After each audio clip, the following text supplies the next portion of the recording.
장관님 원체 핫한 인물이셔가지고. 근데 그게 뭔데? 우리 법안 처리하다 온 거니까 이거 어떻게 했지?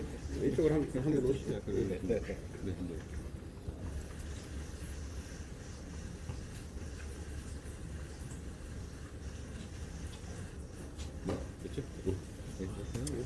우리 법사위 법안들 잘 처리 신호가 처리해달라고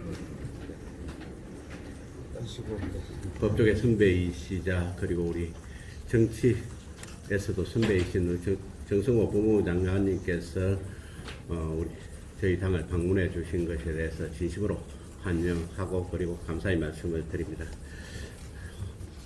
장관님께 당부드리고 싶은 말씀 잠깐 드리겠습니다. 최근 광주 여고생 강간 살인 사건에 대해서 국민적 공분이 커지고 있습니다. 납치, 감금, 스토킹, 강간, 살인으로 이어지는 범죄 사실 자체가 매우 악질적이고 충격적입니다. 문제는 검찰의 보안 수사가 없었다면 이번 사건의 진상이 영원히 은폐되었을 가능성이 컸다는 점입니다. 사실 이번 사건뿐만 아니라 어붓달 20년 성폭행 사건, 고 김창민 감독 폭행치사 사건, 부산 돌려치기 사건 등 경찰이 초동 수사에 실패하고 검찰의 보안 수사로 진상을 밝힌 사건들이 많이 있습니다. 작년에는 법무부에서 이렇게 검찰의 보안 수사 우수 사례집을 발간한 적도 있습니다. 여기에는 장관님의 발간사도 있는데 장관 취임 4개월 남짓한 기간 동안 검찰 보안 수사를 통해서 진실이 밝혀진 주요 사건 500건을 보고받았다고 하셨습니다. 4개월 만에 500건이나 된다는 것입니다. 검사들을 위해서가 아니라 피해자들의 눈물을 닦아주기 위해서 이 책의 제목대로 죄는 잠 못 들게 억울함은 남지 않게 하기 위해서 검찰의 보안 수사권은 반드시 존치해야 합니다. 검찰 보안 수사권 폐지는 곧 경수완독, 경찰의 수사권 완전 독점입니다. 무소불위의 검찰권을 견제한다는 것이 검찰 개혁의 명분 아니었습니까? 그렇다면 이제는 경찰의 수사권 독점 어떻게 견제할 것인지에 대한 대안을 내놓아야 합니다. 민주당 일각에서는 검찰의 보안 수사 요구권만 주면 충분하다고 주장하고 있습니다. 그렇지만은 보안 수사 요구권만 주어진다면 사건 핑퐁으로 사건 처리 시한은 무한정 늘어날 것이고, 특히 이제 범죄자가 구속된 소위 구속 사건의 경우에는 짧은 구속 기간으로 인해 가지고 보안 수사 요구 자체가 불가능해지거나 아니면 범죄자의 구속을 취소한 후에 보안 수사 요구를 해야 되는 그런 어려움에 직면할 것입니다. 결국 그렇게 된다면 이게 실효성 없는 눈 가리고 아웅식 보안책이 될 뿐이라고 생각합니다. 우리 존경하는 장관님과 그리고 이재명 대통령은 분명히 보안 수사권을 일부 존치시켜야 한다는 생각을 가지고 계셨던 것으로 알고 있습니다. 그런데 갑자기 보안 수사권 전면 폐지, 즉 경찰의 수사권 독점으로 180도 선회한 것은 납득하기 어렵습니다. 정부 여당의 대단히 유감스러운 것은 이 문제는 철저하게 피해자와 국민의 관점에서 다루어야 될 사건인데 다분히 민주당 전당대회를 겨냥한 당내 정쟁의 소재로 다루고 있다는 것입니다. 이재명 정부에게 피해자와 그 가족들의 눈물, 억울함은 보이지 않는 것인지 묻고 싶습니다. 민주당 강성 지지자들의 분풀이 스트레스 해소가 먼저입니까? 마지막으로 장관님께서 살인범 정윤기 아버지를 증거인멸 혐의로 처벌할 수 없다고 설명하면서 형법상 친족 특례 제도도 손질할 필요가 있다고 제안하신 것으로 알고 있습니다. 저희 당은 전적으로 동의를 합니다. 그리고 특히 친족 여부를 떠나가지고 범죄를 수사하고 있는 경찰관의 증거인멸은 더욱더 엄중하게 처벌해야 되지 않을까 생각을 합니다. 이상입니다. 지금 정정식 대표님께서 무거운 말씀하셔갖고 제가 걱정이 많이 됩니다.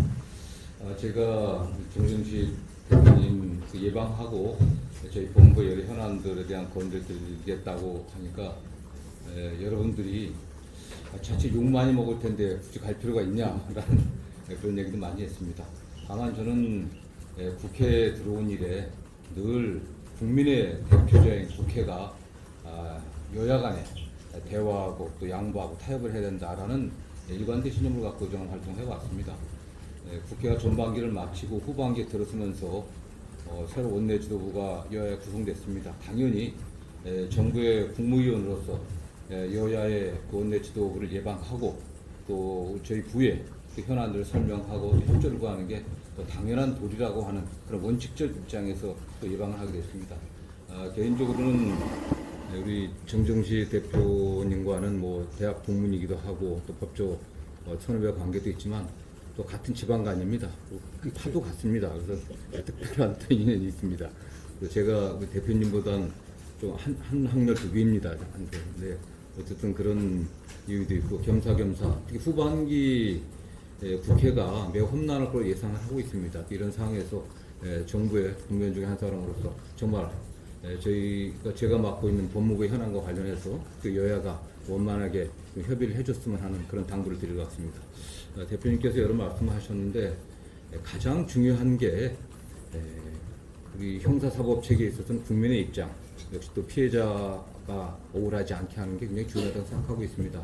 다만 이제 정부 입장은 여러분도 아시는 것처럼 보안수사권 폐지를 기본적인 입장으로 하고 있지만 역시 국민의 대표기관인 국회가 최종적인 입법의 권한이 있습니다. 그 국회에서 여야가 충분히 논의해 주기를 저는 부탁드리는 바입니다. 특히 대표님께서도 굉장히 훌륭하신 법조인 출신이신데 법사위에 꼭 참여하셔갖고 여러 가지 우려사항들을 이렇게 전달해 주시길 저는 간곡히 부탁드립니다. 이게 저는 어떠한 법안이든지 그러나 최후의 수단으로 다수당이 표결을 통해서 의결할 수도 있겠지만 그러나 그러한 과정에 이르기까지는 여야가 만나서 충분히 협의하고 대화하고 또 더군다나 국민의 일상에 민생에 지대한 영향을 미치는 그런 법안에 관련해서는 그래도 머리를 맞대고 협의를 해야 된다는 게 저희 개인적 소신입니다.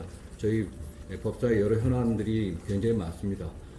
많은 국민들이나 또 언론인들이 형사소송법 개정 문제를 많이 말씀하시는데 그 외에도 며칠 전에도 성남에서 교제 중이던 어떤 남성이 여성을 살해하는 사건이 있었습니다.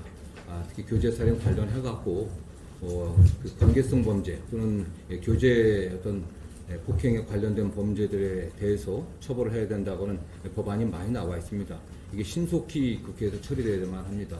그 외에도 저희 법사에 굉장히 민생과 관련되는 현안들이 많기 때문에 야당에서도 적극 법사에 참여하셔갖고 그러한 논의 과정에서 또 국민적인 우려를 또 야당이 제시한 대안들을 적극적으로 이렇게 말씀해 주시길 간곡히 부탁드립니다. 이상입니다.